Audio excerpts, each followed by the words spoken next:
Che, doctor malito.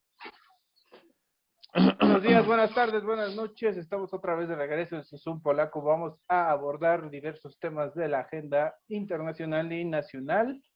Está conmigo mi querido amigo Choco y el señor Poli, don Huevos Divorciados.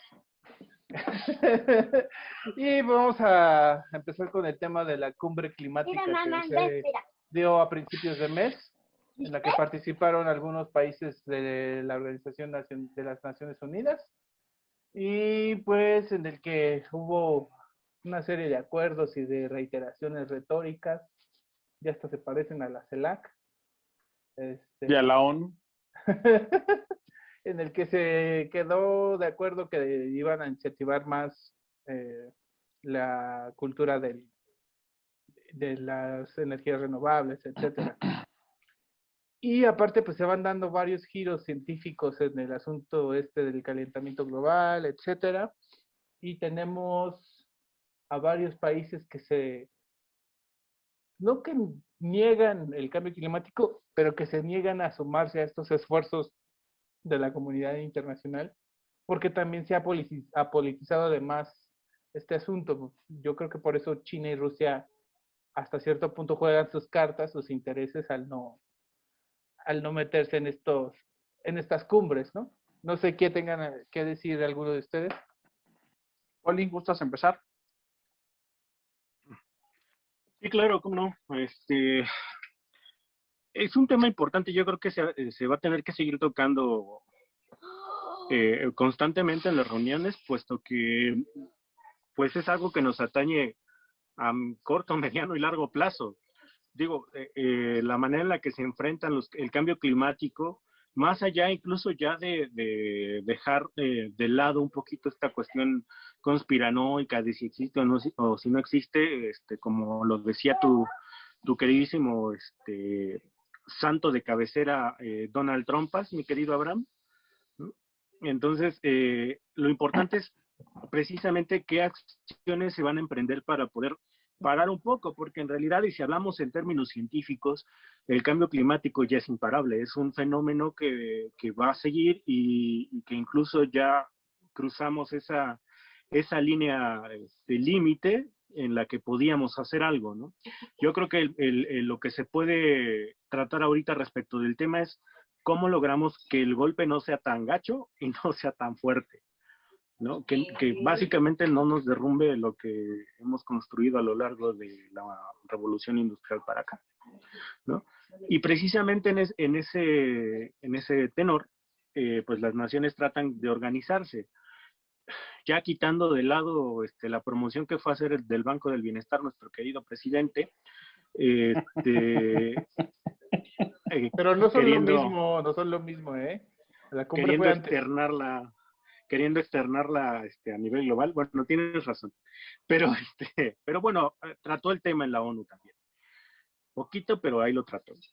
Yo creo que precisamente el tema es cómo se organizan para poder aminorar el golpe, pero también, sobre todo, hay que poner atención en cómo se van a organizar geopolíticamente, porque los golpes van a estar canijos, ya que efectivamente Rusia no va a querer soltar.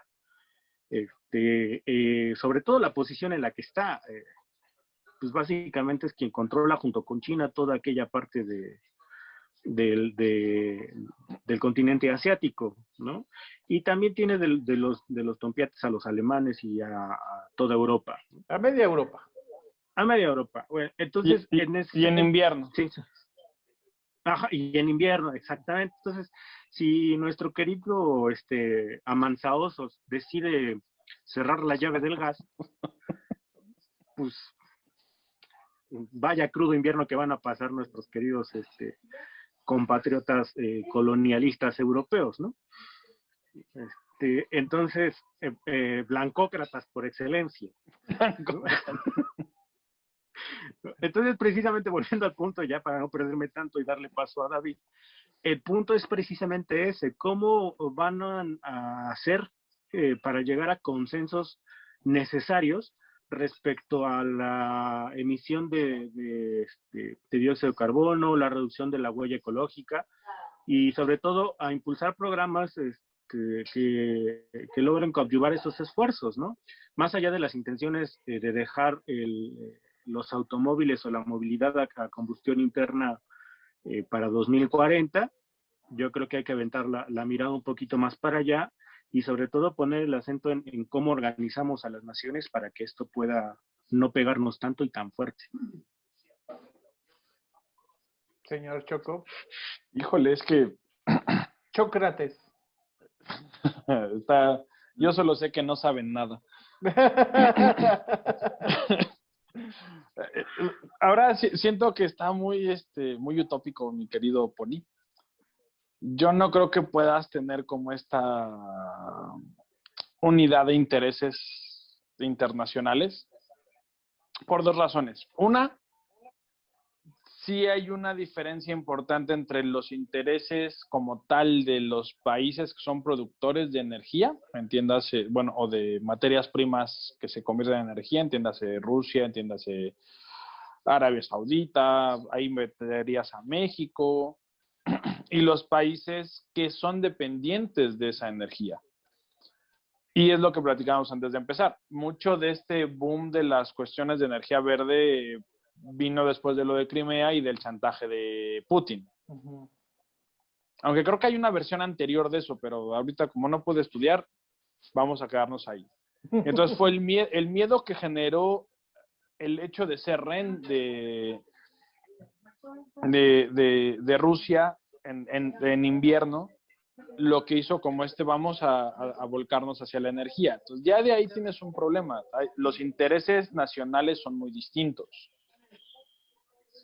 El otro punto para mí sería que la tecnología siempre está politizada. O sea, no se politizó esto, la tecnología siempre está acompañada de la política. No hay un momento histórico en que no ocurra, ¿no? Y ahorita estarías como en a ver qué funciona mejor. El volcarte a la energía verde, que es lo que conviene a Europa y hasta cierto punto a Estados Unidos, porque tienen un buen adelanto en esa área y es un negocio y que le conviene a las potencias. Yo aquí no metería a China, fíjate, porque a China creo que sí le conviene de algún modo volcarse a tecnologías menos dependientes de materias primas, porque no son grandes, hasta donde yo tengo entendido, China no es un gran productor de materias.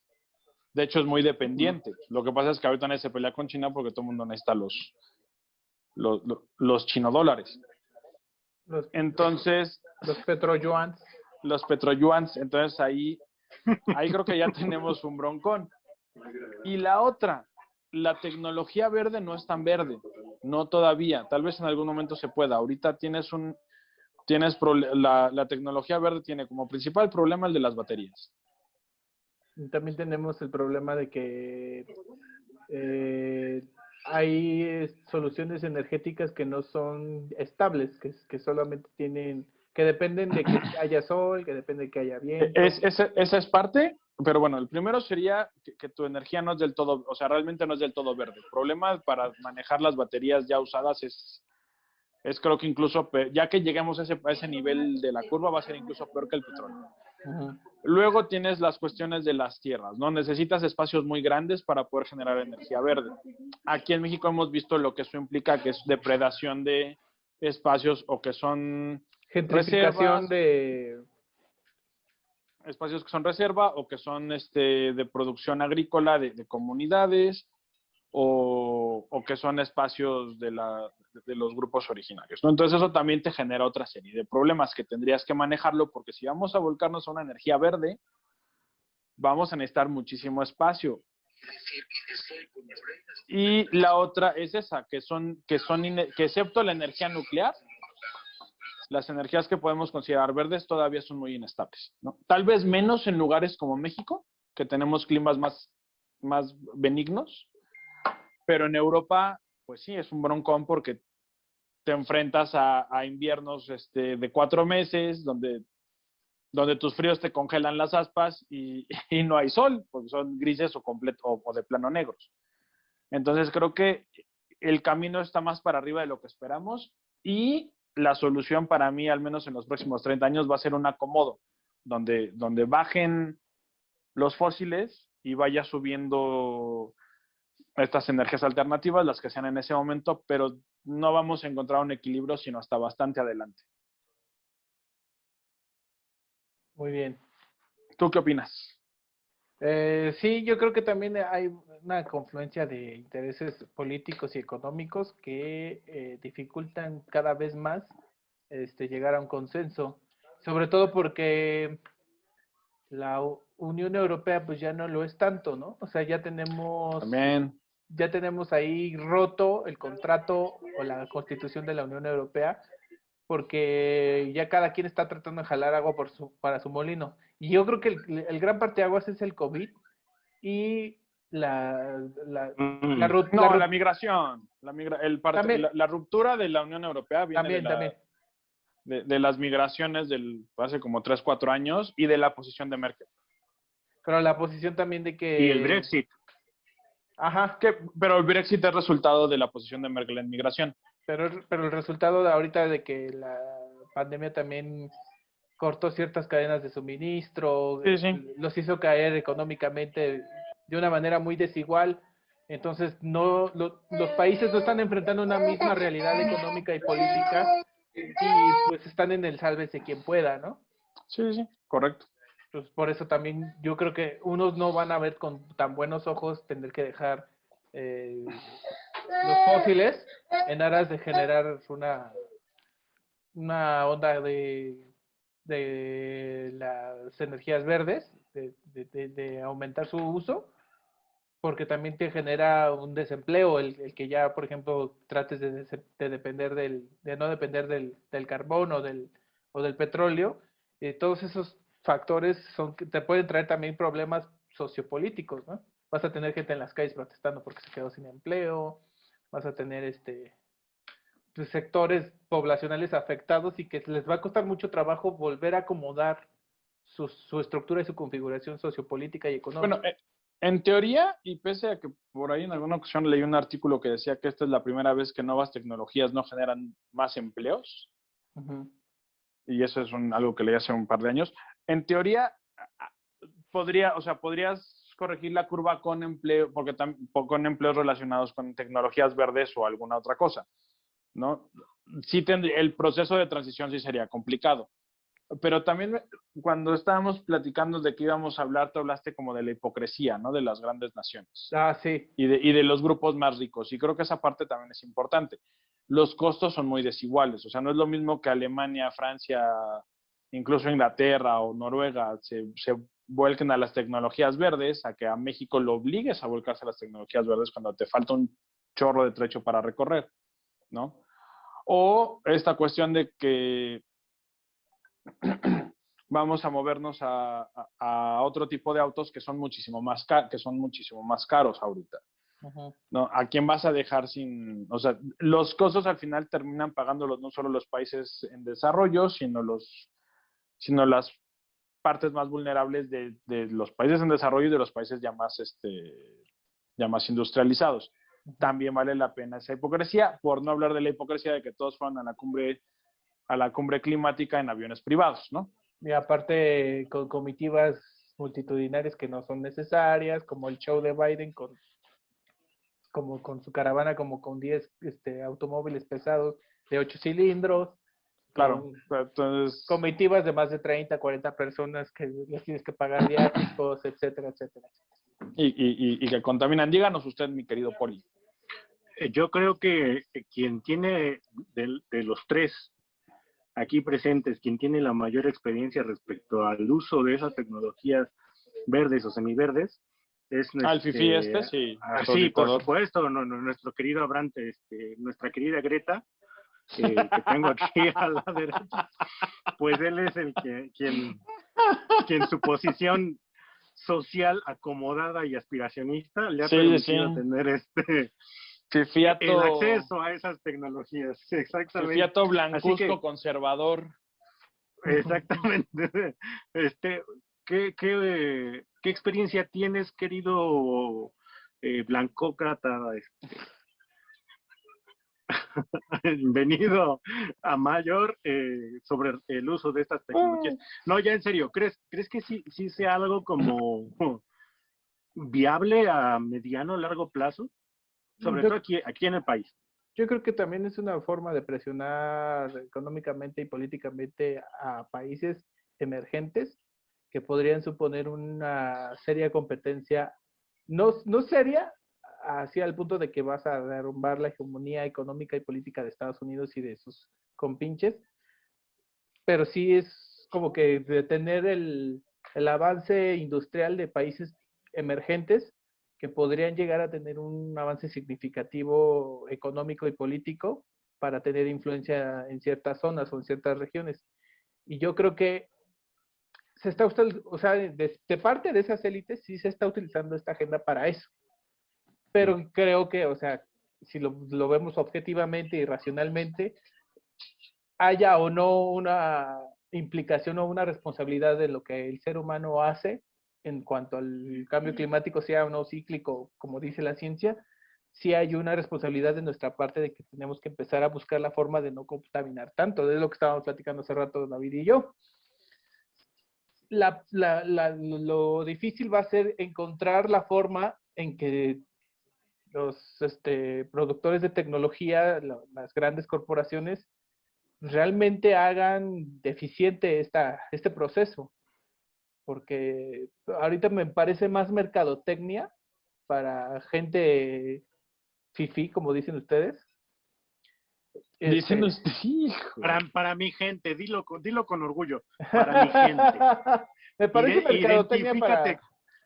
pero la verdad es que social. Pero la verdad es que también lo haces por un fin económico, no tanto porque quieras quedar bien con la agenda global de cambio climático. Fue un razonamiento muy bonito y muy profundo, pero la pregunta de Poli fue si funciona bien tu Prius, güey. Sí, exacto. O sea, la pregunta fue muy clara. ¿Vale la pena invertir en uno de esos o no? Yo creo que sí, pero sí es alto costo todavía. Sí, son carísimas esas madres. Sí. O sea, sí lo puedes hacer entre varias personas y es como si es viable. Y lo metes de Uber. La tanda para el Prius. Pues sí puede ser, o sea, también puede. Es que depende también qué es lo que busques. Sí, está bien, no. Bueno, en mi caso yo no, a lo mejor no debería decirlo, pero yo creo que sí es un asunto de largo plazo, porque un carro normal, pues sí, ya a largo plazo, ya contando todo lo que te hace gastar, aparte de la verificación, De esos temas no hablemos, por favor. Sí, pues, bueno, mira, ahí hay un argumento a favor de los autos, no de los híbridos, pero sí de los autos eléctricos. Hay un par de estudios que demuestran que el desgaste es mucho menor en el auto eléctrico que en los automóviles de combustión interna, porque la parte del motor es un motor eléctrico y las partes y el resto de las partes movibles son menores, entonces puedes invertir más en calidad. En la cuestión de los ejes. Aquí el punto es que también para producir estos vehículos, también seguimos usando muchos insumos que también contaminan. Bueno, sí. Pintar un auto requiere también pintura que en mayor o menor medida va a tener plomo, que también va a contaminar el agua. También o sea, sí hay una huella de carbono todavía en la producción de un auto, aunque sea eléctrico o que sea híbrido. Y ese es lo Momento, que me estás diciendo que tu Prius no está pintado con mapita o con pinturas Vinci. No sé, o sea, sí hay... Es cochinilla, güey. Sí hay un asunto ahí ya, por ejemplo, Toyota desde el 2018, 2017, ya no vende Prius negros por la huella de carbono, supuestamente, porque por el plomo que requiere una pintura tan fuerte, etcétera, etcétera. Ya vende puros colores claros. Vale. Bueno, a largo plazo, tú, por ahí va la pregunta también. estoy hablando, ya estoy hablando en términos costo-beneficio. O Sí sea, hay, en un comparativo entre un auto híbrido y un auto, digamos, estándar, normalón, a largo plazo, obviamente, obtienes mayor beneficio de un híbrido a pesar del alto costo. sí, bastante. Muy Ok. bien. Pues ya estamos hablando de Listo. automóviles. ¿Les parece si cambiamos Ah, de... sí, perdón. o quieren que sigamos? No, no, no, está bien, o sea, pero... No. No, sí, pues sí, en conclusión yo creo que sí van a hacer falta, pues que todavía haya como más sombrerazos y más, ¿cómo se dice? Que todavía nos revolquemos en nuestra propia crapulencia como género humano para, para entender que tenemos que llegar a acuerdos y que tenemos que generar esos consensos. Y también generar mecanismos Ajá. institucionales, llámese la ONU, para que realmente, o sea, sí tengan un peso o que sí tengan una legitimidad en su interlocución entre todos los actores. Tenemos que generar un mecanismo institucional a nivel internacional. Híjole, andan de un utópico los dos. O sea, es lo que debería de ser. Es el mundo ideal, lo que debería de ser. Este, yo creo que se deberían de generar esos mecanismos para que en el largo plazo nadie gane todo siempre, sino que siempre se tenga que negociar para que ganemos de una manera un poquito más equitativa. Es que estamos felices, David. O sea, es la felicidad que te da las distintas formas de hacer los huevos, ¿no? Están los huevos divorciados y están los ¿Y huevos, los encimados? los encimados o revueltos, ¿no? Porreados. La felicidad, ¿qué viene con ello? Muy bien, muchachos. ¿Qué tema sigue? Pues si se quieren seguir con lo de AMLO en la ONU o quieren retomar otra coyuntura nacional. No, pues dame la 1, está bien. Ok. Bueno, pues el día de antier, el presidente Andrés Manuel llegó a la ONU a hacer un ejercicio discursivo sobre el asunto de la corrupción, ya que México tomó la presidencia del Consejo de Seguridad de la ONU, en el que habló de que dijo varias cosas que sí son ciertas y que sí tienen cierta legitimidad, como el hecho de que la ONU está en un letargo. Y como andaba el presidente muy filosófico y muy profundo en sus dichos, pues por eso me permitía decir todas las utopías que dije sobre la ONU y lo que debería de ser los esfuerzos institucionales para que las naciones cooperen, ¿no? Entre sí. Pero lo que sí creo que fue lo más importante fue el asunto de, como dice Poli, de llevar el Banco del Bienestar a la ONU. Pero creo que hay una parte de razón o una parte de legitimidad en lo que está diciendo, que se está acumulando demasiada riqueza en muy pocas manos.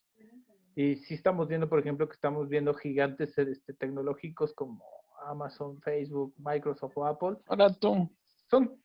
En efecto, son como 5 a 10 corporaciones que están amasando grandísimas fortunas y por la pandemia y el asunto del confinamiento salieron todavía más beneficiadas y en vez de perder, ganaron demasiado terreno económico, ¿no? Y creo que sí hay que tener un mecanismo de contrapeso para que no es malo que existan esas riquezas o esas corporaciones, pero lo que sí tenemos que hacer es crear mecanismos para que no se conviertan en oligopolios que terminen en feudalismos, ¿no? En nuevos feudalismos. Güey, no Pero manches. Anda filoso, anda. Los huevos aporreados lo despertaron. Mientras no sean migas, mijo, no hay bronca. Y luego tenemos que ver también que pues muchos países pues no tienen condiciones institucionales para frenar que estas corporaciones los avasallen, ¿no? Ok, va, pero espérame, vamos a centrarnos porque estamos hablando de AMLO en la ONU y no del futuro distópico que les espera a sus hijos. Entonces, tenemos que centrarnos en ese tema. Si quieres, después lo expandimos a la realidad y a la posible realidad que viene. Poli. Como bien AMLO. dice Abraham. O sea, Sí. podemos contextualizar, pero estamos hablando de AMLO. Ok. Como bien lo dice Abraham, el presidente sí dijo cosas que tiene toda la boca retacada de razón. Pero hay que señalar que fue con la idea de que la tribuna de la ONU era una extensión de la mañanera. Y ahí es donde está precisamente el asunto. Pues. Sabíamos que iba a hablar de corrupción, pero es jugarle, o sea, incluso se fue y se arriesgó a hablar del tema sabiendo que recientemente había tenido una bronca con, con el señor Nieto y con la de turismo de la Ciudad de México, ¿no? Entonces, incluso con los escandalillos que trae ahí como arrastrando, entiendas, el estadio de su carnal, junto con los diversos dineros ahí, que si eran contribuciones a la causa o que si no eran contribuciones a la revolución. Los programas sociales. Los programas sociales, ¿no? Ajá. Que precisamente ahorita me decían en el live de TikTok que pues no, que los programas sociales sí han funcionado y que no son clientelares. Tengo mis serias dudas, pero bueno, necesitaríamos como hacer un análisis más profundo de ciertas políticas públicas, pero sobreentendemos que va por ahí el asunto. Entonces, pararte en esa tribuna y primero acusarlos de un letargo. Y después, no es mentira. Y que no es mentira, No es estoy mentira. de acuerdo. Y después sacar el tema de la corrupción sabiendo todo el bagaje que traes detrás, es mano, te acabas de tirar en el pie. Perdóname. Una oportunidad que tuviste de haber tocado ciertos temas que los tocó, pero incluso haberte sincerado y que hubieses tomado la tribuna de la ONU como una oportunidad promocional de tus programas clientelares, es como, mano, no, ¿en serio? ¿Me estás hablando en serio? Eso le quita demasiada credibilidad incluso al mismo discurso que el presidente dio, ¿no? Por ahí me parece, no he visto la reacción completa, pero me parece que el representante de Rusia, pues como que hizo algunas señalizaciones respecto Los chinos también. Del discurso, ¿no? Y básicamente como que le señaló de mano, el contexto es distinto, no puedes venir a utilizar esto como una promoción de tus programas sociales. Sí, adelante, querido Abraham. Sí, obviamente, pues sí, esa es la parte oscura del análisis de su presencia en la ONU. Yo creo que el mensaje es bueno, el mensaje es legítimo, pero es en la ventanilla equivocada, ¿no? Y aparte es en el contexto institucional equivocado porque sabemos que el Consejo de Seguridad pues no va a ver esas cosas, o sea, no, aquí vemos los problemas, las problemáticas que pueden generar conflictos armados, que pueden generar ya cosas más serias, ¿no? Y en el momento que estamos viviendo, pues sí tenemos una línea muy delgada para pasar a algo más serio, ¿no? Por lo que está pasando en Medio Oriente, por lo que puede llegar a pasar en Europa, en Ucrania, lo que puede llegar a pasar también en el norte de África, lo que queda de Libia, etcétera. Todavía tenemos puntos rojos donde el Consejo de Seguridad pues sí tiene que tener una acción pues importante, ¿no? Y creo que sí, en ese sentido, espérame, en ese sentido creo que sí México está perdiendo un protagonismo o está perdiendo la oportunidad de tener un protagonismo en el escenario internacional para ponerse serio en ese asunto. Híjole, pero es que no te puedes poner serio en ningún asunto cuando no tienes una idea. estrategia y no tienes una estrategia interna. Uh-huh. Y ni Estado de Derecho para empezar. Bueno, también, pero a lo que voy, o sea, no tienes, hablas de corrupción cuando tienes al menos 3 casos aquí muy vivos que hablan de corrupción, ¿no? Hablas de repartición de la riqueza cuando aquí creció tus niveles de pobreza relacionados con la pandemia, pero creció. Hablas de solidaridad cuando aquí tienes, ¿no? Que salió mucho al menos en el Twitter lo inundaron. ¿Cuál solidaridad, güey? Cuando tú no eres capaz de comprarle las medicinas a los enfermos. Entonces, hay demasiadas condiciones nacionales que convierten no solo en irrelevante el discurso, sino en hipócrita. Yo creo que, y la otra, y ahí sí voy contigo de acuerdo en que se pierde la oportunidad de hacer algo a nivel internacional, pero Andrés Manuel no tiene mentalidad internacional. Andrés Manuel solo conoce México y solo entiende México. Solo de acaso Y además Marcelo, ¿no? Y además es terriblemente cortoplacista. Porque si esta era una posibilidad de posicionarse como una opción, toda proporción guardada, como un arranque de un movimiento no alineado. Uh-huh. Pero tenías que tener una fuerza interna que vaya más allá de los números y que tenga que ver con políticas que son eficientes y que puedas exportar, porque así es como funcionan estas cuestiones. Tú tienes una buena idea y exportas esa buena idea. Hasta ahorita, los programas sociales de Andrés Manuel no han demostrado ser buena idea. Los análisis de Coneval han demostrado que no funcionan, o al menos no funcionan como deberían de funcionar. Tanto Sembrando Vidas genera deforestación. Las becas y los otros programas que son de transferencias directas, hay un chorro de huecos en cómo se maneja el dinero y a dónde se va. Entonces, ¿de qué demonios estás hablando? Combate a la corrupción cuando en el índice de World no sé qué, con los asegúnes que tenga, bajaste de nivel, ¿no? Cuando corriste a tu SAR anticorrupción porque se casó en otro país, digo que hay más en eso, pero ahorita la vamos a platicar. ¿Dónde está la legitimidad? La legitimidad viene de quien lo dice. Andrés Manuel no tiene legitimidad. Fue una buena jugada, porque no es un mal discurso, creo que en eso concordamos.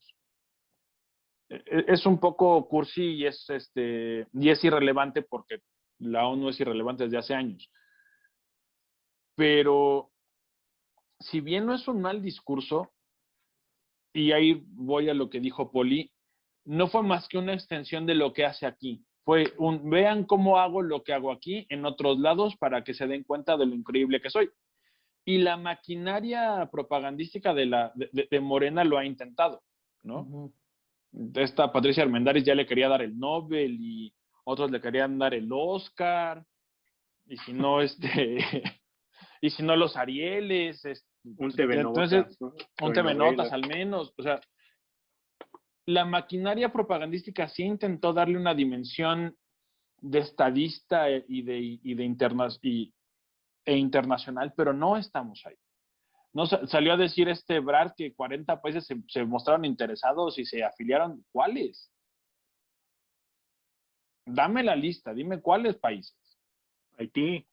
Probable, o sea, sí, ¿no? ¿Son los países que van a recibir el dinero? Argelia. Puede ser, pero entonces, o sea, vamos. Iztapalapa. La hermosa República de Catepec. De Catepec, pero bueno, ya me descosí. Les cedo la palabra, caballeros. Yo creo que iniciamos otra porque quedan 3 minutos. Por dale. Llegar tarde, ¿ya ven? Dale. Sí, dale. Bueno, pues continuamos aquí en la tertulia del Zoom polaco. En esta ocasión estamos hablando de la presencia de AMLO en la ONU y de todo, estamos haciendo una crítica constructiva a su parafernalia discursiva. ¿Ah, era constructiva? Sí. Perdón. Oilo. Pues es que si no lo decimos nosotros, nadie se los va a decir.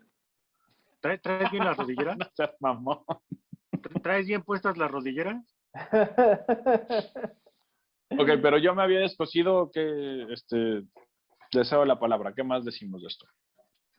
Pues no sé, yo creo que para hacer, bueno, más Poli. Justo este asunto de el ataque como a la riqueza, porque perdón, a eso me refería también con la extensión de la mañanera. Hay que desmitificar, incluso no satanizar la riqueza, ¿no? No es mala per se. Galicia, ese cuerpo te queda muy grande, güey, salte de ahí. El asunto chingado. David, ok.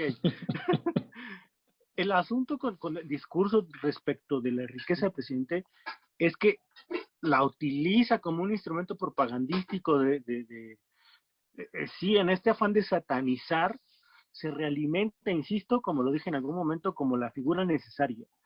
Y no era ni el lugar, ni el momento para poder, para jugarle al líder carismático, ¿entiendes? Dentro de todo lo letárgico que puede ser la ONU, estamos hablando de una de las tribunas más importantes a nivel internacional.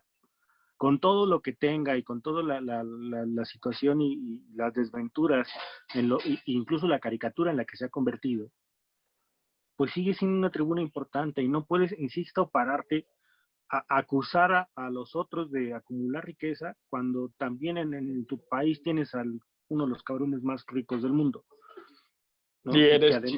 Y eres amigote del gángster de Salinas Pliego, ¿no? Por supuesto. Y además de eso, saludas de mano, beso y apretón a la madre de uno de los capos también más adinerados del planeta, ¿no? Déjame, o sea, vamos a poner en perspectiva también el asunto del discurso de la riqueza. Porque si bien es cierto que es un discurso bastante maniqueo por con quién se lleva y la riqueza de algunos de sus asociados, sí tenemos un problema de acumulación.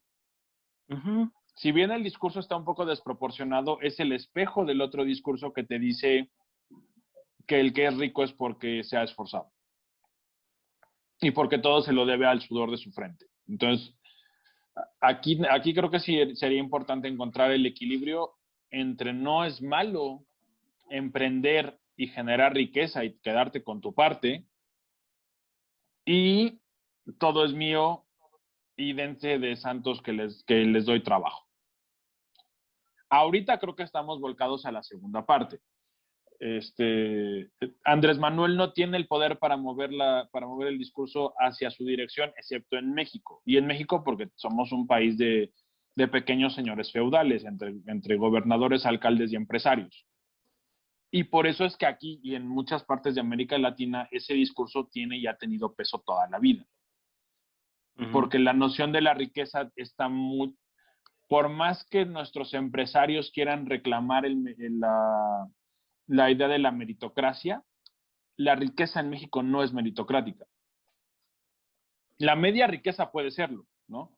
La gente que por movilidad social logra salir de una posición y acomodarse, pero eso es generalmente, excepto el Maseco, que salió de las minas de carbón y a puro trabajo hizo su banco. Lo cierto es que la mayoría son herencias, son acomodos con los políticos, son despojos que puede rastrear hasta la colonia o más para acá. Entonces, también por eso ese discurso pesa. Uh-huh. Y si vamos a hacer una crítica de del discurso facilón y emotivo de Andrés Manuel, también tenemos que ser críticos con el otro discurso. Porque ese discurso nos trajo hasta aquí, porque es el que están usando para legitimizar riquezas que no necesariamente son productos del ingenio, a menos que sea del ingenio de la corrupción, pero bueno. Sí, por supuesto. Y yo creo que cualquiera de nosotros tres quisiera ser María Mercedes Ayuf del país y casarse con las ricas del país, ¿no? O sea, pero podría de la Victoria Rufo de Omar Fayad, ¿no? Ándale, sí. Es justo ese asunto, que mencionas. Por eso en ese sentido se me hace pues un poquito hipócrates el discurso del presidente, dado que precisamente lo que menos tienes en el país es movilidad social. Entonces, pararte en esa tribuna a argumentar y a señalar riquezas y que tú no has apoyado a generarlas, porque además cuando que no son históricamente no hay, tú no has hecho nada. Claro, porque, insisto, ahí es donde entra la necesidad de la pobreza para el presidente, ¿no? No entiende la pobreza sino como un instrumento de propaganda, mismo que fue utilizar en la tribuna de la ONU, ¿no? Para incluso darse golpes de pecho y el mea culpa de miren la situación en la que estamos y en la que me dejaron un país de por sí ya roto, y yo estoy esforzándome fuertemente para poder sacar, pero a final de cuentas entiendo que la pobreza la necesito porque es mi capital político. Entonces, en ese sentido, no puedo sino generar un poquito de escozor respecto del papel internacional que estamos jugando ahorita. Y que no sentó bien, o sea, realmente no trascendió mucho, pero lo que trascendió fue como negativo. Ujú. No, se hizo muy famosa la caricatura del Charlie Hebdo y luego las respuestas de Rusia y de China. O sea, esa es realmente la parte que trascendió. Pero otra vez, en realidad, no, a Ebrard sí le importa la imagen. A Andrés Manuel solo le importa lo que pasa en México, y ni siquiera en todo México, sino con la gente que le es fiel. Y Ujú. lo que hizo en la ONU fue un performance para esa gente. Claro, claro. Ahora, que hay que reconocerle algo, ¿no? Más allá de su show en la ONU. Jala gente. Sí, sigue siendo un rockstar todavía. Jala gente y eso importa. Y mucha gente se quedó más con la imagen de que lo fueron a saludar que con lo que haya dicho en la ONU. Y también, pues, el asunto que me lo abuchearon en el avión de regreso, ¿no? No sé si fue en el... Esa no, leí como el encabezado, pero ya no puse atención a la nota. Sí, me lo abuchearon al muchacho, así. Pues también Pero está bueno, bien. pues, Eso te ganas por andar polarizando a la gente. por supuesto, ¿no? Y justo, bueno, yo creo que aquí podemos incluso medio cerrar el tema de la ONU y enlazarlo precisamente con base en la cuestión de esta lucha contra la corrupción, pues es como pertinente retomar el tema de nuestro querido amigo Santiago el Bodas Prontas, ¿no? El Bodas Prontas Nieto. No mames.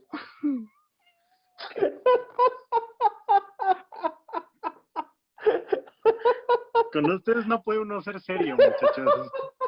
Creo que me caes mejor cuando ando de Schopenhauer, güey. De Pauline Howard.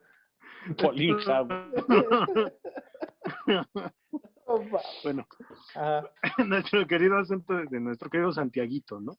Que en realidad yo siento que se sobredimensionó porque en realidad no era la boda lo que importaba, sino quiénes iban a la boda y con la cantidad de dinero que iban a la boda, que era precisamente, es como donde debe ponerse el acento, no en si se casó o no, porque al final de cuentas ese es un asunto de fuero personal, se haya casado con quien se haya casado, incluso donde se haya casado, aún así haya sido en Chalman, Iztapalapa o en Timbuktu, pues es un asunto muy personal.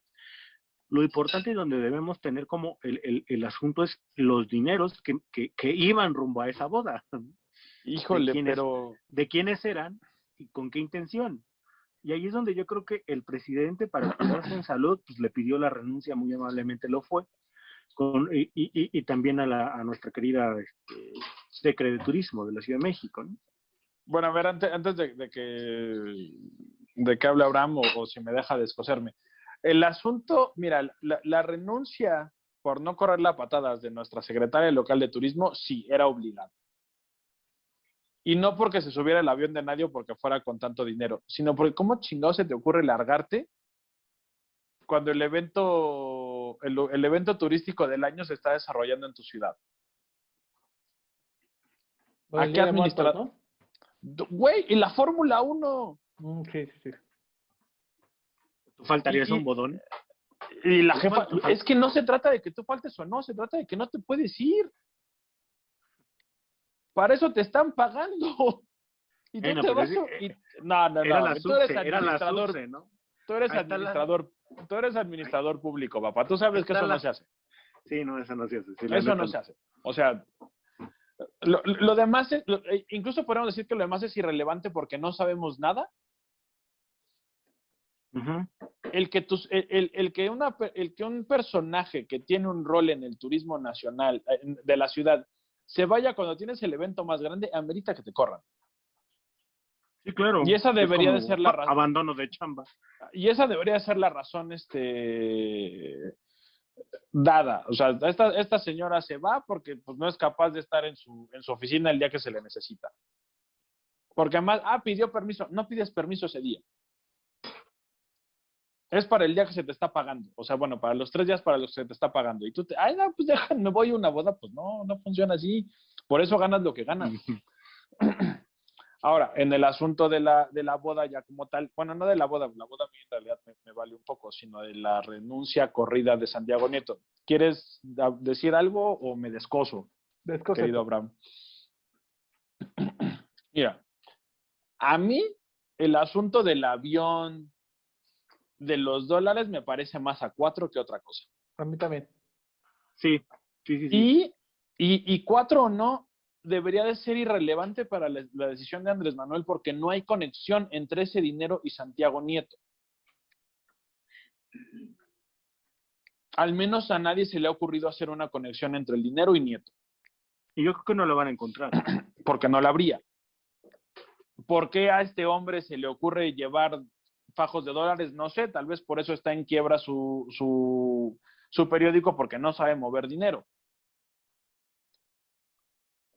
La parte que sería importante, entonces, si eso no es relevante porque no se ha encontrado una conexión, ¿cuál es el problema con la boda? La ostentación, cuando tienes asociados con 7 casas, con 20, con 30 casas, se vuelve completamente irrelevante la ostentación de una boda. Porque ya vimos que la ostentación no es tu problema. Entonces, ¿qué es lo que hay detrás? Yo he escuchado y me parecen razonables 2 hipótesis que se pueden bifurcar en 3. Una, que Santiago Nieto no es un puro. Ajá. En un momento en el que la 4T se está rodeando de puros, ¿no? Ahí el ejemplo del hombre que se me fue ahorita, de Pablo Gómez. Entonces, esa sería la primera. Santiago Nieto no es un puro, es bastante promiscuo ideológicamente, porque esa es una de las quejas que la comentocracia morenista se ha encargado de recalcar, ¿no? ¿Quiénes fueron a la boda? Es que ve a quién invitó a la boda. Es que ve la esposa. Bueno, güey, otra vez yo diría, con Bartlett ahí y con Espino ahí, o sea, esto es una orgía. Uh-huh. Y a nadie le molesta la horchata de Morena, ¿por qué les molesta la orgía ideológico-política del señor Santiago Nieto? La otra, es incómodo, porque sí es bastante protagonista, pero fuera de eso ha hecho razonablemente bien su trabajo para lo que cabe esperar de un administrador público mexicano. Oye, hay que ser honestos, güey, ¿no? O sea, los de medio para abajo trabajan mucho, los de arriba generalmente hacen bastantes puras incompetencias. Y no me vas a dejar mentir, ¿no? Entonces, ¿qué es lo que, o sea, es un personaje incómodo porque además le gusta pisar callos a gente que es amiga del presidente, empezando por Hertz. Y la otra que yo no había, que apenas escuché hoy, no me acuerdo en dónde, y que es un poco exagerada, pero puede tener algo de peso después. A Nieto lo andaban presidenciando. Sí. Nadie de Morena, pero sí lo estaban presidenciando. O sea, era una voz es un personaje que podría funcionar como amalgama. Porque además él no es morenista como tal. No, tiene legitimidad propia, o sea, no es muy... Y hasta eso es carismático. Yo tomé un diplomado en Derecho hace un par de años y él dio una sesión y es un hombre bastante carismático. Al menos en vivo. Entonces, es un personaje que es presidenciable, que tiene una legitimidad propia, que a Andrés no le gusta, que no obedece ciegamente y que no es un puro. Entonces, para mí eso se acerca más a las razones de por qué le dieron cuello de esa manera al hecho de que se haya casado en algún lugar o de que alguien haya llegado con no sé cuántos miles de dólares en un avión privado. Claro. Pero ya me descosí lo suficiente, les devuelvo la palabra. Es como el pretexto, por supuesto. Y si me permites clavar una hipótesis más cual esgrimista hábil. ¡Wow!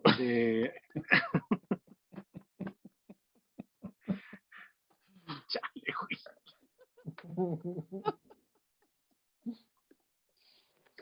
Bueno, ya. A ver, si me permite usted... esgrima usted. Esta bonita hipótesis. Precisamente esta situación de nadie puede ser más carismático que el carismático presidente. Porque pues si, ¿cómo crees que te me vas a subir a las barbas? Y aquí el de la sonrisa bonita soy yo. ¿no? Eh, Tiene una implicación para el año que entra desde mi perspectiva, y a lo mejor aquí estoy haciendo un análisis medio sacado de los pelos, pero creo que el hecho de utilizar como pretexto la boda y sacarlo del espacio y del espectro político, sí tiene que ver con la cuestión de que sonaba como presidenciable y de que precisamente él se bastaba, su trabajo incluso, pese a que a lo mejor haya tenido algunos errores, el caso Lozoya y algunas otras situaciones ahí medio extrañas y truculentas, creo que se legitimó a sí mismo, ¿no? Y era precisamente esta situación que te comentaba. No tienes otra forma de legitimarte más que el trabajo en cuanto el trabajo administrativo. O sea, a final de cuentas te va a terminar dando eso. Haciendo un buen trabajo, más o menos, te va a terminar dando legitimidad.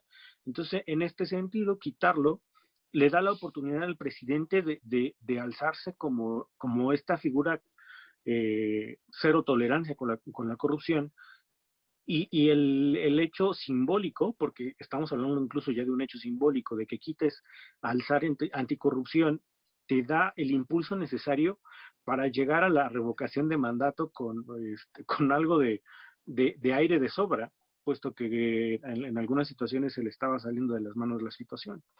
Esto obviamente le genera una perspectiva y una imagen de paladín de la justicia que sin miramientos y sin a rajatabla, literal, corta de un solo tajo con la pudredumbre de la corrupción en la administración pública.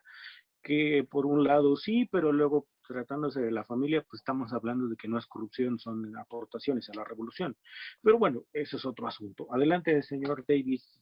Y que ahí te diré otra cosa, o sea, sí le está funcionando otra vez, nada más con sus huestes, porque nadie más se lo está creyendo, pero el costo está siendo alto, o sea, la forma en la que se están moviendo su maquinaria, o sea, su maquinaria de propaganda, ya de repente roza lo absurdo. Y cuesta, y les está costando trabajo justificarlo, o sea, de repente tienes, por ejemplo, donde un astillero sí encuentra justificación en las asociaciones de Nieto, un Gibran sí marca distancia. Ah, por supuesto. Así de, no, espérame, es que no tiene mucho sentido. Y tienes un Monreal que, cabrón, es más vivo que... No, dejen que se venga a asesorarme aquí al Senado, ¿no? Porque si bien estás logrando justificar la razón de este mito de la anticorrupción y de la pureza ideológica, te está costando caro. Y las voces que quieren presentarse como independientes, les está costando mucho trabajo justificar ese movimiento. Como también está costando trabajo justificar lo de la ONU. Por eso las ridiculeces ¿no? El de Atolini que cambió a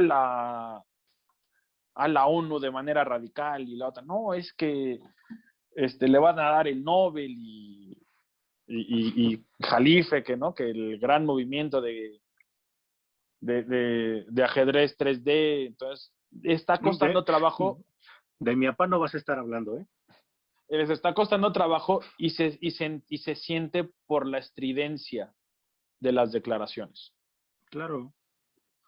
Sí, o sea, sí te la compro, en parte sí requieren un poco más de esfuerzo para justificar ciertos movimientos y ciertos dichos del presidente. Sin embargo, dentro de la aprobación, que es un asunto ahí que también te entró como en juego, seguimos hablando de una aprobación del 60%, ¿no? Entonces, o sea, yo creo que en realidad estos tratan de justificar de más algo que podrían justificar de manera más sencilla, sin tanta palabreja. O no pelar, tiene 60% de aprobación. Sí, exactamente. O sea, o y una oposición con muerte cerebral. O sea, mejor nada de pechito y haces menos el ridículo. O sea, es que es eso. Como el PRI. También, sí, tratando también de subirse al asunto de ensalzar al presidente, pues le juegan el ridículo, ¿no? Y hacen una caricatura bastante pues peligrosa del mismo presidente, que es yo creo que ahí donde también pues en un juego maniqueo también caemos nosotros como entes que no están dentro de un espectro político claro en respecto al gobierno actual, y nos vamos con la finta, ¿no? Porque si analizamos con un poquito más de profundidad, pues podemos darnos cuenta que en realidad no se busca justificar, sino alimentar a las huestes, pero también a la efigie. Ok, sí, pero ahí mi contraargumento sería que el problema no es retomar los temas, es no analizarlos. Mm. Digo, no sé si los analizamos bien y nadie nos pela, ¿no? Pero aún si lo hiciéramos bien, nadie nos pela. Pero sí hay o sea, creo que el mito se muere cuando lo analizas. Mm. El Te mito voy a no, robar esa frase. el mito no soporta el análisis. Y si lo Sí. analizas, entonces le quitas justamente la magia. El problema es que el discurso ahorita está en un lado o en otro, pero otra vez, Paul y yo nos estamos atascando. Querido Dictador, por favor, adelante. dictador, por favor, ilústrenos. Quíteme la palabra y no me manda el gulag. Pues sí, estoy de acuerdo con lo que dice Poli de que sí están haciendo un poco el ridículo, pero yo creo que desde un principio ya sabíamos cómo iba a ser el tratamiento mediático, porque ya lo hemos visto cuando hay algo medianamente bien hecho del presidente, pues se trata de poner las campanas al vuelo y decir que ya prácticamente el presidente está resolviendo la hambruna del mundo y todo el pedo, ¿no? Llámese Chapucero, llámese todos estos youtubers. Yo creo que lo complicado o lo complejo de todo esto es cómo vamos a tratar de sacar a la opinión pública de México de que el tener una algarabía discursiva no quiere decir que estés gobernando bien, ¿no? Claro. Sí, que era justo uno de los temas que trataba justo ahorita antes de entrar con ustedes, porque preguntaban por ahí, ¿no? ¿Cómo podemos saber si un gobierno o si el gobierno de AMLO es eficiente o no? Pues justamente a través del trabajo, ¿no? La alimentación de la gobernanza, la gobernabilidad, todos estos asuntos.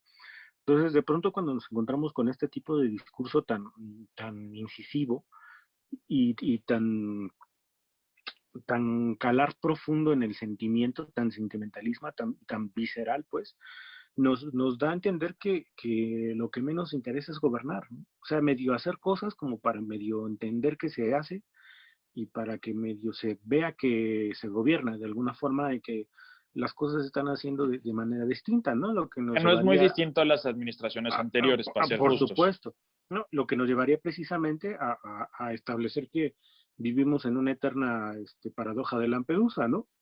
Y que constantemente cada sexenio se renueva y ahí vamos como Sísifo empujando la roca pensando que la esperanza nos va a llevar al amor profundo que le teníamos, ¿no? Tratando de engañar al destino del México profundo que nos achaca y nos persigue desde hace eones, ¿no? Sí, Y en ese sentido, pues el presidente le juega precisamente a atacar directo a la víscera para que este sentimentalismo creado, esta atmósfera de un amor fraternal, del abrazos, no balazos, nos mantenga como en ese letargo de la esperanza que nos creó en ese julio y después posterior en ese diciembre, ¿no? Vivimos entonces, para concluir, en una eterna caja de Pandora que parece no abrirse. ¡Ah, perro! ¡Ay, Dios! No, también estamos en la transformación del discurso político en una tergiversación de hechos políticos, sociales e históricos con una vehemencia emocional irracional. Y yo creo que necesitamos hacer hincapié en eso, aunque nadie nos pele, porque con la oposición que tenemos nadie nadie lo está diciendo. De hecho, ellos lo único que están haciendo es replicar también de una manera distópica y vehemente su propia versión de los hechos y de la historia política y social y económica de este país. Entonces, cada quien tiene su verdad, ¿no? Entonces, yo creo que es difícil quitarle el peso de la vehemencia al discurso político porque, pues, obviamente siempre hay como un lado romántico en el hecho de apaciguar a las masas por medio de las palabras, etcétera, etcétera. O de emocionarlas, ¿no? Por medio de las palabras. Pero sí, como dijo Poli, pues el mito se desvanece cuando lo analizas. Eso lo dijo acá don Sócrates. Ujú. Pues sí, Pero, ya sí. pero, Okay. ¿Seguimos o Sí, nos vamos al INE? pues sí, yo creo que el INE, ¿no? Y creo que tendríamos que al menos decir un par de cosas de que ya dijo nuestro señor presidente que sí hay escasez de medicinas. Ujú. por fin lo reconoció, Por fin lo reconoció, eso es importante. pero podemos dejarlo para el final. Sí, Ujú. por supuesto. Si es que nos da tiempo y tienen ganas. Okay. Pues yo, si quieren, yo comienzo el asunto. Por favor. Aprovechando que ya me entró la elocuencia schopenhaueriana, Pauline pues Haueriana. Pauline haueriana, claro, nuestro querido consejero presidente del Instituto Nacional Electoral acude a también una de las tribunas más importantes del país, a una comparecencia, que es la primera vez, esto sí hay que decirlo, es histórico, la primera ocasión en que un dirigente de un instituto autónomo es citado a comparecer en el Congreso. Y debo decirlo, lo hizo de una manera bastante simple, bastante, no simple en mal sentido, sino directa, cabal, pero sobre todo con una línea muy bien marcada, que era precisamente darles lo que sería una clase de finanzas públicas a los encargados de velar por precisamente el buen manejo de las finanzas De las públicas, finanzas públicas. ¿no? Pararse en esa tribuna y dejar callados a los improperios, porque hay que decirlo, los improperios de los senadores, perdón, de los diputados que le antecedieron al uso de la palabra, de una manera bastante grosera, yo creo que es de celebrarse, de aplaudirse, pero sobre todo esa explicación de cómo, de por qué estoy pidiendo tanto dinero y cómo lo vamos a utilizar, los dejó sin palabras. Tan es así que la respuesta inmediata fue el castigo al presupuesto del INE, ¿no? Recortar el presupuesto, decirle, a ver, espérenme, yo requiero esto porque lo que me están pidiendo y lo que es lo mínimo que necesito para poder cumplir con mi función como instituto autónomo, que es encargado de velar por el funcionamiento de la organización de las elecciones, plebiscitos, consultas populares y revocaciones de mandato, ¿no? Es lo que necesito literal para seguir viviendo y para darle continuidad a la democracia o la perenne democracia en México. Entonces, lo que hizo Córdoba en esa tribuna, más allá de dar una clase magistral sobre finanzas públicas, fue darle un cerrón de hocico al presidente de tamaño monumental. Tan es así, insisto, que la respuesta inmediata fue el castigo. Adelante. Poli, Abraham. Pues mire, yo solamente vi algunos pedazos de las intervenciones de Lorenzo y de las intervenciones de mi querido troglorita, El changoleón. Changoleones Noroña. Este, y fue mi amigo y lo conocí personalmente, pero sí se mama ese güey. ¿La araña o el changoleón? Sí, Noroña. Ah. Es que te iba a decir que no son lo mismo.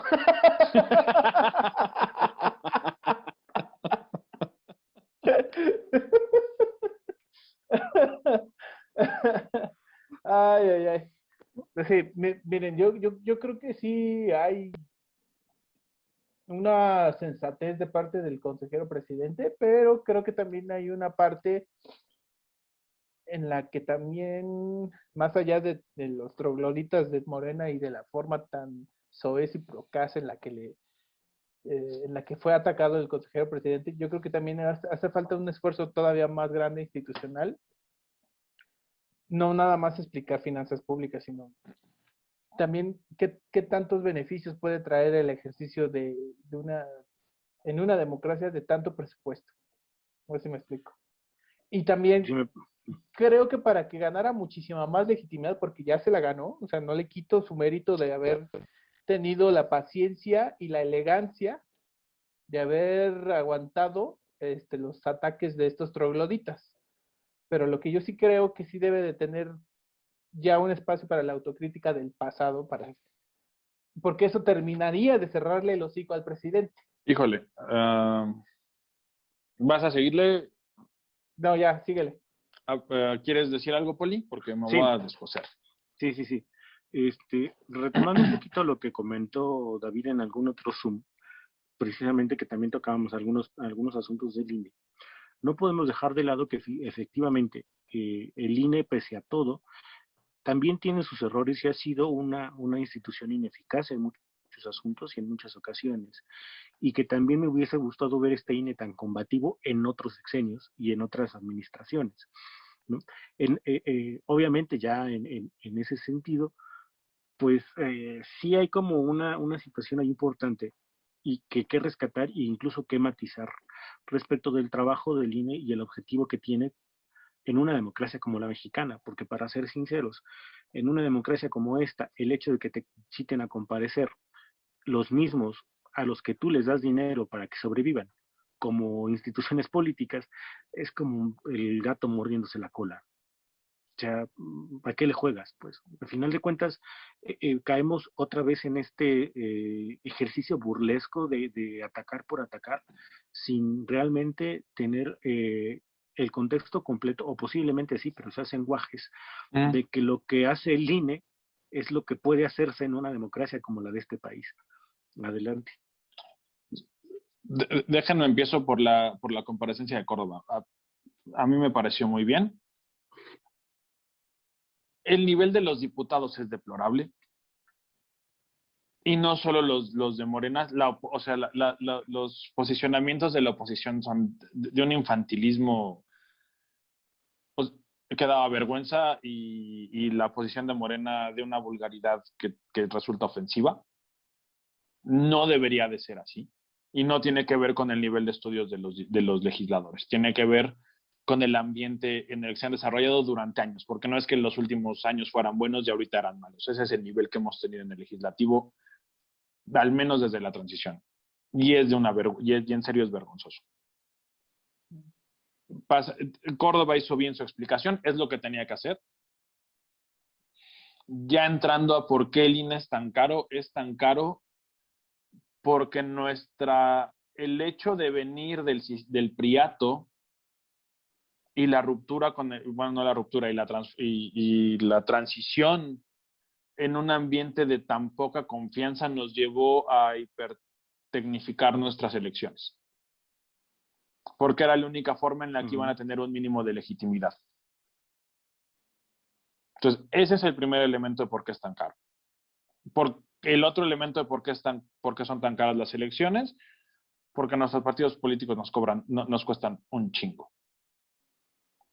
Y pese a lo que dijo el presidente, yo no he visto que eso se reduzca realmente. Otra vez, es pura retórica que no tiene un sustento en la realidad. Los partidos políticos podrían ser mucho más económicos, pero a nadie le interesa que así sea. A menos que sea como castigo para los opositores. Uh-huh. Ahora, ¿el INE es ineficiente? Sí, claro que lo es. Pero tenemos que distinguir las fallas de origen de los vicios adquiridos. La mayoría de los problemas del INE son fallas de origen. Uh-huh. Una institución pública no puede hacer más que lo que la ley le permite. Donde el ciudadano puede hacer todo lo que no está prohibido, las instituciones solo pueden hacer lo que está permitido. Y lo que está permitido está codificado por los partidos políticos. Sí, lo que se ve es que el INE tenía más armas de las que usó. Uh-huh. Y ahí es donde sí cabe una autocrítica. Y de hecho cabe una reforma política. Pero el problema es que ¿cómo confías en una reforma política de Morena? 3 minutos para terminar. No solo por los enormes chanchos que aplican, sino porque desconocen y no les interesa la parte técnica. Y ese tipo de reformas como la energética, como una reforma fiscal, son técnicas. Lo que importa es la legislación y el financiamiento. Y esas dos cosas que son las más importantes en este tipo de procesos, a ellos les vienen guangos. Ahora, lo último que diría, porque se nos acaba el tiempo, es que la gente que cree en Andrés, y creo que ya lo dije en algún momento, lo ve bien todo lo que está haciendo porque asumen de una manera inconsciente que él siempre va a estar aquí. El país que va a dejar a Andrés solo funciona si Andrés sigue. Cuando lo que tenemos que hacer es generar un país que funcione sin personajes como él. Y ya, hacemos lo que ustedes quieran. Pues yo creo que ya cerramos, que se quedan 2 minutos y ya serían 2 sesiones. Bueno, pues entonces, ¿estamos de acuerdo? Estamos de acuerdo. Pues bueno, les agradezco su participación y haber llegado hasta acá, porque sí, fueron ya casi 2 horas. 2 horas. Sí. Hora y media. Ah, bueno. Más Sí. de santísimo. Sale. Ahora sí, nos vemos para la próxima. Ya mañana empiezo a trabajar en todos los videos, ¿va? Gracias. Más te vale.